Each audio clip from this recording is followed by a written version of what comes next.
Some footage has now started emerging via the internet from inside Syria today. It is, of course, hard to verify, but we understand that this is a demonstration in Idlib. After the ceasefire came into force, the protesters are shouting, "We answer only to God's command." And these pictures are understood to have been filmed in the city of Homs. You might be able to see it. It's claiming to show a sniper taking up position. Again, all claim to have taken place after the UN ceasefire deadline. And these pictures have come in from the city of Hama in the Shabahi area. You can see there a tank still in the street. The person who filmed this says that tanks are still surrounding the location. Well, earlier I spoke to the BBC's Jim Muir in Beirut about whether the ceasefire is holding.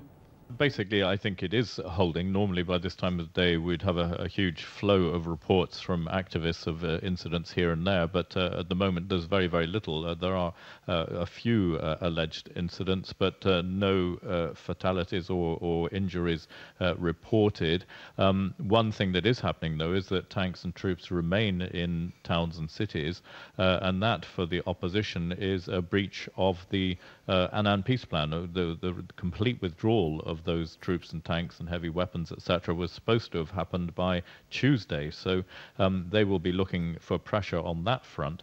Also, of course, they'll be trying to carry out demonstrations, seeing how far they can push it before security forces react. So there are all kinds of ways in which tensions could start to build up. But at the moment, I'd say it's quiet but tense, and very little by way of infractions.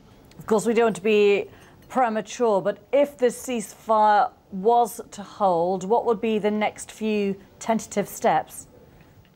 Well, obviously that issue of the forces and heavy weapons is high on the agenda, but also the question of getting UN observers in there. Now, the negotiators who were trying to agree with the Syrian authorities on modalities for a deployment of UN observer team has apparently returned to Geneva, having hit some snags of a quite profound nature. They did make some progress apparently on detail, but there were some substantive issues of difference between the two sides. So that is an area which will obviously have to be looked at very swiftly.